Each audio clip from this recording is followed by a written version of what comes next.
የጥናቱ ዋና ምክንያት አከራዮች በዘፈቀደ ቤት ዋጋ ጨምሩ አትጨምሩ የሚለው ነገር መቅረት ስላለበት ትክክል ስላይደለ የአዲስ አበባ ከተማ አስተዳደር የቤቶች ልማት አስተዳደር ቢሮ እንግዲህ ይሄን 11.5% ይፋ ያደረገው እንግዲህ አሁን ከሐምሌ 1 ጀምሮ ነው። ይሄን ለዜጎች የኑሮ ጫና ለመቀነስ በኪራይ ገበያ ላይ ያለው በቤቶች ኪራይ ላይ ማለት ነው የሚስተዋሉ ህገወጦችና ዘፈቀደ አሰራሮች በዘላቂነት ይቀንሳል ብለው እንግዲህ ጥናታዊ ጥናት አድርገናል ብለው ነው ይሄንን ጭማሪ ያደረጉት። ይሄ ውሳኔ ውስጥ ትክክል ነው ወይ ብለን እንግዲህ በደንብ መርምሮታል የሚለው በቃ ጥያቄ ውስጥ የሚገባ ነው። ነዋሪው በተረጋጋ ህይወት ኑሮውን መኖር ስላለበት መንግስት ደግሞ አንዳንድ አሰራሮች ላይ ጣልቃ ገብቶ ማረም ማስተካከል ማረጋጋት ያለበት ላይ ማረጋጋት ስላለበት እንግዲህ ያው አሁን ይሄ ውሉ አሁን ጸና እንጂ አብዛኛውን ሰው ከቤቱ ቀድሞ ነው ከዚህ ከሐምሌ ወር በፊት ሁሉም ሰው ተፈናቅሏል ከቤቱ ወጥቷል ልቀቁልኝ በማለት ይሄ አሁን ተግባራዊ ቢሆንም ብዙ ምላሽ የሚፈልጉ ነገሮች ከጀርባው አሉ። ይሄ በእንጥልጥል የተወሰነ እንጂ ሁሉን ነገር ብዙ ነገር ሊያካትት ይገባ ነበር ብለን ነው የሚያስበውና ያላዩት ነገሮችም አሉ ብዬ የማስበው አንዳንድ ነገሮች ምንድናቸው? አንደኛ ያው አዲስ ተከራይ በጥፍ ጨምሮ እንደሚከራይ ከግንዛቤ ውስጥ የከተተ አይደለም። አሁን ልክ ከሰኔ ጀምሮ ለሚከራዩ ተከራይ አከራይ በፈለገው ዋጋ ራሱን ቆልሎ ሊያከራይ ይችላል ማለት ነው። ይሄንን ያማከለ ጥናት ተካሂዷል የሚለው ጥያቄ ውስጥ ነው የሚከተው ማለት ነው። ሌላው ደግሞ ሁለተኛው ደግሞ አከራዮች የመብራትና የውሃ እና ሌሎች መሰል ነገሮችን ደግሞ ከቤት ኪራይ ውጪ ብሎ ነው ይሄንንም የሚያስከፍሉ። ስለዚህ ይሄንንም ጥናት ውስጥ የተካተተ ነው ወይ የሚለውን እንጠይቃለን ማለት ነው። መጠየቅ አለበት። ሌላውም ደግሞ እንደዚህ የቤት ኪራዩን በየትኛውም አካባቢ ላይ በትንሹ 10,000 እና 12,000 ነው። ያ ማለት 4 በ3 የሆነ ትንሽ ቤት በአዲስ አበባ ላይ አጠቃላይ በሚባል 10,000 እና 12,000 ነው።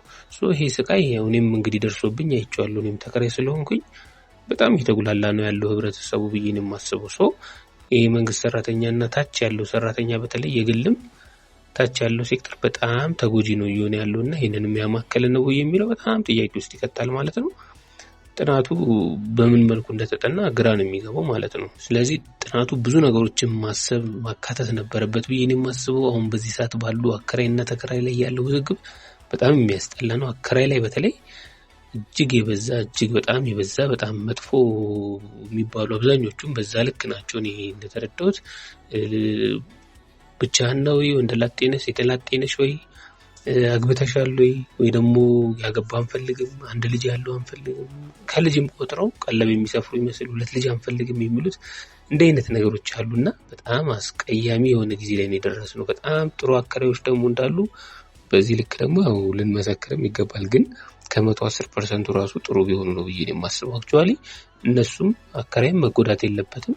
የጣሪያ የግድግዳ ይሄ ደግሞ የአመት ክፍያ የቤት የሚከፍሉት አክቹአሊ መንግስት ከሚጨምረው አኳያ የመብራት የሌሎችም ተያይዞ እነሱም ጭማሪ ይታይባቸዋል የቤት አከራዮችም ቢሆን ግን እነሱንም ያማከለ እንዲሁም ደግሞ በተለይ በዋናነት ተጎጂ የሆነውን የተከራይን ሮሮ መስማትና ዘላቂ የሆነ መፍትሄ ነው እንጂ መምጣት ያለበት እንዲህ አይነት ጥናት ቀረበ ብሎ 11.5 ብቻ ጭማሪ ያድርግ ማለት ችግሩን ይፈቷል ብለን አናስብም። አሁን ከነሐሴ ጀምሮ ሁሉችን እያዋዋሉ ነው። አክቹአሊ በቃል ሄደ 5,000 ብር ነው የማከራየው ለመዋዋለል ይላል።